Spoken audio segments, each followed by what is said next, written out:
realmente o BNDES tinha uma função social, gerar emprego, gerar bens, fazer a exportação das nossas indústrias, fazer tudo isso. Mas aí também no mesmo relatório do TCU, a gente verifica que não existe nenhuma auditoria comprovando que existiu essa exportação de bem e nem gerou serviço. Isso aqui é relatório do TCU.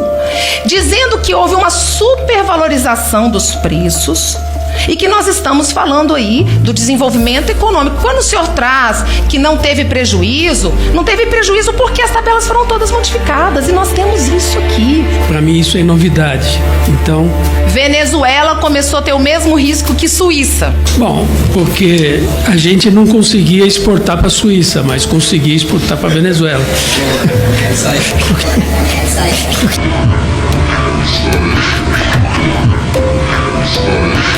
Eu sei da competência do senhor, mas não brinque aqui conosco, não. O senhor fazer uma risada dessa, falando de 15 bilhões de dólares. E o senhor tá brincando com o povo brasileiro. Aqui a gente tá sério. Ela entregou para uma empresa que não construiu e dinheiro do povo. E aqui nós tivemos a risadinha do ministro de Estado na época, brincando com o dinheiro do povo. E nós estamos aí com um prejuízo de 4 bilhões. O que o senhor exportou? O que o senhor exportou? Porque aqui no seu relatório diz que o senhor não comprovou a exportação. Inclusive entregou dinheiro para as empresas da Venezuela que nem existiram obras. Então me explica como você exportou. Temos que averiguar, porque principalmente eu estou dizendo o que... O senhor fazia parte da Camex? Fazia parte. Então tá, numa reunião da Camex, o que foi decidido dia 15 de dezembro de 2003? O risco do país, que era 7, passou-se para 1. O que quer dizer isso? Que um país que tinha risco 7, como Venezuela, que ninguém emprestaria o dinheiro para exportação, para fazer isso que nós defendemos aqui, por um ato sem nenhum tipo de análise, o senhor, como ministro e outros ministros, assinaram que esse país se tornaria risco 1. É isso que eu estou dizendo. Foi adotada uma filosofia que nós devíamos ampliar o nosso comércio exterior para países menos sólidos, que tinham risco maior. Primeira coisa, eu fico muito impressionada de um país adotar uma filosofia sem critério nenhum, sem análise nenhuma de risco, para países que todo mundo não empresta. Primeira coisa é isso. Me impressiona pessoas tão capacitadas colocarem 14 bilhões de dólares na mão desses países. E nós estamos, sim, com muitos prejuízos que desses países 4 bilhões já não foram entregues. E também quero deixar claro que não foi comprovado, inclusive em vários relatórios, a efetividade da exportação de bens e serviços. Tinha uma política de governo que caminhava nesse sentido. O balanço dessa situação é boa, mesmo tendo algum risco e teve algum prejuízo. Uma outra questão que eu estava querendo ver é porque foi falado aqui que não foi encontrado conta bancária na Suíça, mas foi encontrado em 2017 uma conta bancária com 600 mil dólares na Suíça do senhor. E a resposta do senhor é que o senhor esqueceu de declarar isso na sua declaração de imposto de renda. Então, assim, quer dizer que tem, sim, conta na Suíça encontrada com o nome do senhor. Sim, de fato, eu tenho uma conta na Suíça, ela estava irregular, sim. E eu regularizei, paguei todos os impostos, eu fiz isso.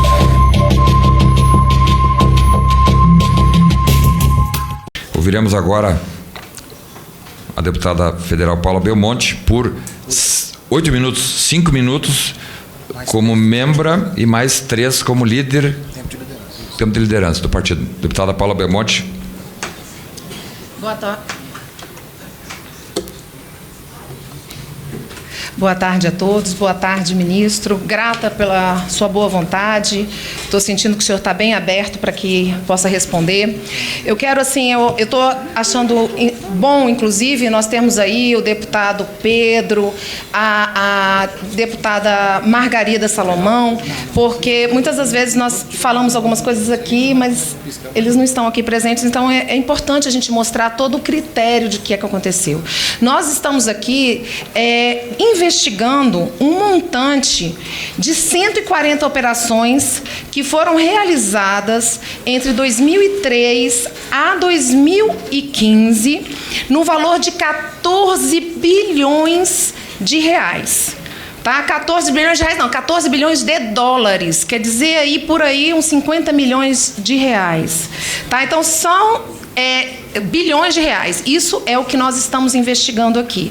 E aí eu venho, assim, eu vou procurar falar rápido, porque na realidade eu tenho muitas coisas para falar, mas o tempo é restrito. É que o senhor, assim que o senhor, o presidente Lula recebeu a presidência, né, recebeu os votos da população com confiança, com esperança, com toda a veemência, eu confesso que eu fiquei muito feliz com naquele momento, achando que realmente nós teríamos uma igualdade social. Houve uma determinação da Camex que aqui, até hoje, eu estou com um relatório, eu quero deixar bem claro, viu, deputado Pedro, deputada Margarida Salomão, que esse é um relatório do Tribunal de Contas da União. Eu não estou falando achismo nem coisa que eu encontrei na internet. É o Tribunal de Contas que está trazendo esse relatório aqui. Que houve uma determinação feita pela Camex. Aí eu gostaria que o senhor me falasse quem é que faz parte da Camex. A ata 44 de dezembro de 2003, que faz com que todos os países que fazem parte do CCR são países que são de risco 7. 7 significa o quê? É um país que teria uma porcentagem de valor menor se comparar e se transferiu para risco 1. Quem são os países risco 1?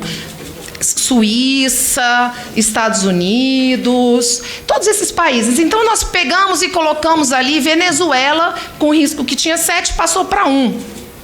E o senhor estava nesse dia, e aí o que mais interessante que eu vejo é o seguinte, é que aqui o TCU não encontrou estudos que tivesse comprovação dessa mudança de 7 para 1. Só simplesmente foi, como o senhor mesmo disse, uma política de Estado. Então, eu estou querendo entender, senhor presidente, como que foi isso, quem que fez essa mudança de 7 para 1, igualando Venezuela a um país como Suíça. Entrou no tempo de liderança, não interrompe. Tá. Então, isso é uma pergunta, se o senhor puder anotar. E aí, a outra coisa que eu vejo importante é que nós temos aqui, além disso tudo, nós tivemos aqui no depoimento do senhor Rubens, que trabalhava na SBCE, e eu fiz esse questionamento, porque ele era um analista que fazia a análise de risco. E aí eu perguntei para ele, pois o senhor não fez essa análise de risco a respeito do CCR e tudo? Aí ele trouxe, ele até falou assim, eu estou falando coisa que eu não deveria ter falado. Não foi com essas expressões, eu já me antecipei aqui, ele usou uma palavra assim, dizendo que o Banco Central se afastou do COFIG porque não concordava com essa política do CCR. Está aqui, escrito aqui pelo depoimento dele. Fomos ali no BNDES. Mas isso foi hoje. Não, isso foi... Não, na época lá ele trabalhava em 2015 lá e disse que o Banco Central saiu. Eu tenho aqui o depoimento, se eu quiser fazer. 2005, quando o senhor era presidente do BNDES.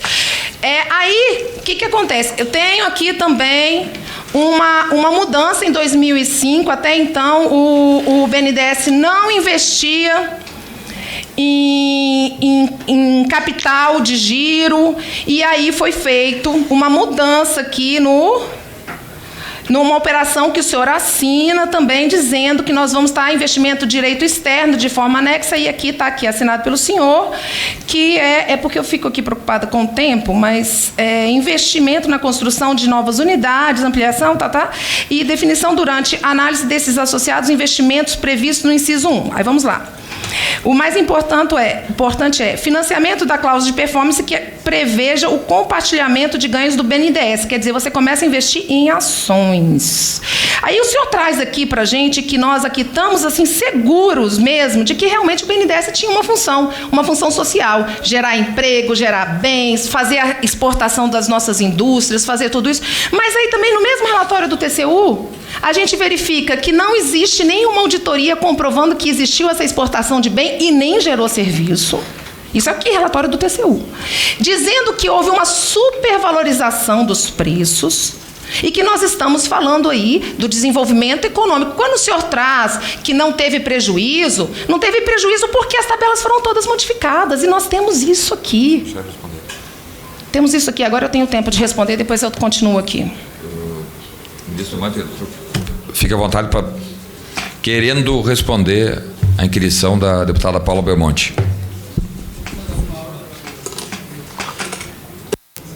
Deputada Paula, eu gostaria de conhecer, porque para mim isso é novidade. Então, conhecer essa ata do Tribunal de Contas, o que ela está dizendo, se providenciarei para o senhor, com certeza absoluta, providenciarei. Providenciarei. Me passar, porque eu não tenho muito o que dizer, providenciarei para o senhor. Situado. Não, mas o senhor... Eu poderei... O senhor fez a mudança da Camex, não foi? É que mudou de 7 para 1. Isso aí está claro. Por que foi? Então, o senhor me explica. Isso eu expliquei. Isso foi uma resolução do Conselho Monetário Nacional, não foi? E de 2007. Não. Eu estou aqui, a ata 44 de 2003, de 15 de dezembro de 2003. Foi mudado pela Camex os riscos do país que pertencia ao CCR, de 7 para 1. Quer dizer, para as pessoas entenderem, Venezuela começou a ter o mesmo risco que Suíça. Senhor Pedro, deputado Pedro, é isso que aconteceu. Bom, porque a gente não conseguia exportar para a Suíça, mas conseguia exportar para a Venezuela. Porque o mercado já estava ocupado. Agora o senhor me pergunta o que o senhor exportou? Hein? O que o senhor exportou? Porque aqui no seu relatório diz que o senhor não comprovou a exportação, inclusive entregou dinheiro para as empresas da Venezuela que nem existiram obras. Então me explica como o senhor exportou. Isso temos que averiguar, porque eu tenho até uma tabela aqui de exportação e importação do Brasil com a Venezuela. E mostra que nós exportamos para lá, principalmente medicamento. Medicamento? Não. O BNDES financiou medicamento, não tem aqui contrato. Não nessa época, eu não sei nessa época. Eu estou dizendo bens industrializados. O Brasil sempre... Ministros, eu sei da competência do senhor, mas não brinque aqui conosco, não. O senhor fazer uma risada dessa, falando de 15 bilhões de reais, bilhões de dólares. E o senhor está brincando com o povo brasileiro. Aqui a gente está sério. Senhor presidente, questão de ordem. Que é isso? Senhores, vamos... Ministro Mantega, deputada Paula Belmonte, senhores, é fundamental que todos nós aqui... Perfeito. Não estamos em inquisição, com profundo respeito, e nós vamos respeitá-la. Vamos ao encaminhamento. Mas não produza julgamento aqui. Vamos encaminhar. Aqui nós não estamos em tribunal de julgamento. Deputado Pedro, vamos. Então gostaria estamos todos aqui buscando que o bom senso, que a sensatez, até porque entregou o dinheiro para a Venezuela. Essa expressão eu acho que é mentirosa, mas não vamos discutir aqui. Vamos encaminhar. Então vamos discutir aqui. Então vamos dar prosseguimento. Que operação ocorreu? Vamos colocar no devido lugar com sensatez, porque senão ter aqui Deputada discurso Paula político Belmonte, e não por CPI. gentileza. Todos nós aqui estamos buscando a verdade real de uma situação que é muito complexa. Nós ouvimos às vezes aqui técnicos que falam por 5 horas e não dizem nada, né?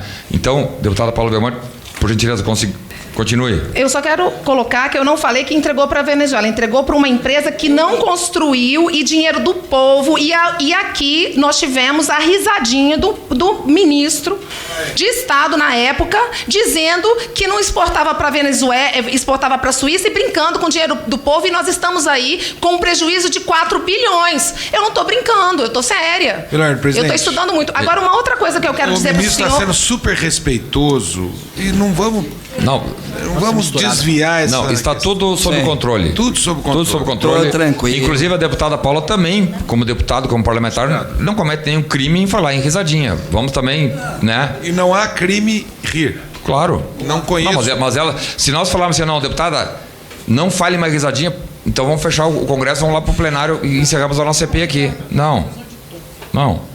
Está tudo sob controle. Deputada Paula, prossiga, por favor. Uma outra questão que eu estava querendo ver é porque foi falado aqui que não foi encontrado conta bancária na Suíça, mas foi encontrado em 2017 uma conta bancária com $600 mil na Suíça do senhor. E a resposta do senhor é que o senhor esqueceu de declarar isso na sua declaração de receita, imposto de renda. Então, assim, quer dizer que tem, sim, conta na Suíça encontrada com o nome do senhor. Uma outra questão que foi falada aqui foi a questão de que o senhor saía do seu ministério, aqui do Distrito Federal, de Brasília, para fazer um encontro informal com o senhor Joésio Batista e com o presidente do BNDES. Isso é algo comum no Ministério? Em São Paulo. Ex-ministro Guido Mantega, 5 minutos? Até 5 minutos, porque nós temos votação nominal do plenário que vão ser sucessivas. Me permite, não, presidente, pela ordem, presidente. Ele tem o direito de responder as questões, não dá para a gente simplesmente dizer se é 5 ou 3 minutos na resposta dele. É direito de defesa ele se manifestar. Não, mas ele não está se defendendo. Ele está respondendo as indagações, vai responder. Não, o nosso instrumento aqui não é de acusação. Ele está prestando depoimento. Não, okay. A defesa vai ser feita no momento seguinte. Depoimento dele. Não se trata de defesa. Presidente, pela ordem. Alguma ilegalidade ter conta no exterior? Presidente, vamos deixar o doutor Guido Mantega responder. Mas apenas perguntando, presidente, pela ordem. Alguma ilegalidade do cidadão brasileiro declarar... Não, deixa o ministro responder. Mas é importante registrar que ele não está fazendo aqui a defesa, ele está prestando um depoimento simples. Defesa era uma outra fase. Ok. Ministro, por gentileza. Sim, de fato... Eu tenho uma conta na Suíça que eu declarei aqui. Não foi encontrada pelo Ministério Público. Eu declarei. E regularizei. Ela estava irregular, sim. E eu regularizei, paguei todos os impostos. O governo fez um programa de repatriação, portanto, dentro dos moldes que vários fizeram, eu fiz isso. Qual era mesmo a segunda parte? Se me perdoa. Da sua indagação? O senhor não me explicou ainda a questão do CCR. Eu falei em relação à devida exportação, comprovação dos bens e serviços que não foram comprovados e, muito pelo contrário, o TCU descobriu que existe uma supervalorização do preço. Essas questões o senhor ainda não explicou. Mas a deputada está se referindo a uma situação que eu desconheço. Um momento que eu desconheço. O senhor desconhece uma ata que fez toda a repercussão desses anos todos de uma mudança... Eu estou explicando para o ministro, não estou querendo que conte meu tempo, porque ele está pedindo para que eu fizesse aqui. Uma ata que mudou toda a projeção para que a gente pudesse fazer os empréstimos dos países do CCR. Sim. Isso é objeto de inúmeras páginas de relatório do CTCTU e do TCU, e o senhor desconhece? Eu desconheço essa provável conturbação, essa subversão, essa conta não foi paga. O que a senhora falou? Que não foi paga, que não foi exportado? O que eu estou dizendo para o senhor que numa reunião da Camex, o senhor fazia parte da Camex? Fazia parte. Então tá, numa reunião da Camex... O que foi decidido dia 15 de dezembro de 2003? Se igualou o risco do país, que era 7, passou-se para 1. O que quer dizer isso? Que um país que tinha risco 7, como Venezuela, que ninguém emprestaria o dinheiro para exportação, para fazer isso que nós defendemos aqui, por um ato sem nenhum tipo de análise, o senhor, como ministro e outros ministros, assinaram que esse país se tornaria risco 1. É isso que eu estou dizendo. Certo. Então, a fundamentação disso eu já tentei falar algumas vezes.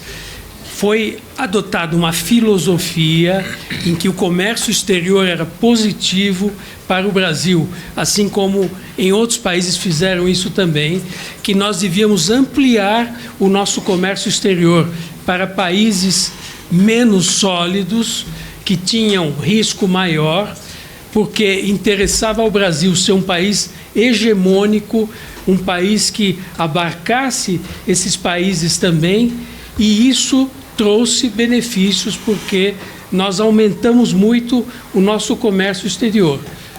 Bom, primeira coisa, eu fico muito impressionada de um país adotar uma filosofia sem critério nenhum, sem análise nenhuma de risco, para países que todo mundo não empresta. Primeira coisa é isso. Me impressiona pessoas tão capacitadas colocarem 14 bilhões de dólares na mão desses países. E nós estamos, sim, com muitos prejuízos, que desses países 4 bilhões já não foram entregues. E também quero deixar claro que não foi comprovado, inclusive em vários relatórios, a efetividade da exportação de bens e serviços e também o superfaturamento desses valores. É bem importante deixar isso bem claro.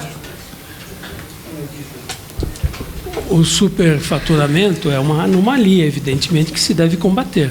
Agora, quanto à decisão de você abrir para países mais pobres, é uma decisão que está embasada em inúmeras discussões, em reuniões do Itamaraty, do Ministério das Relações Exteriores, na sua política de integração de países que o Brasil tentava fazer. Não é? Então, tinha uma política de governo que caminhava nesse sentido e corria algum risco. Mas eu acho que o balanço dessa situação é boa, mesmo tendo algum risco e teve algum prejuízo. Perfeito. Dando continuidade, então, deputado Pedro Ukzai. Senhor presidente, eu vou utilizar o tempo de líder 5 minutos nesse momento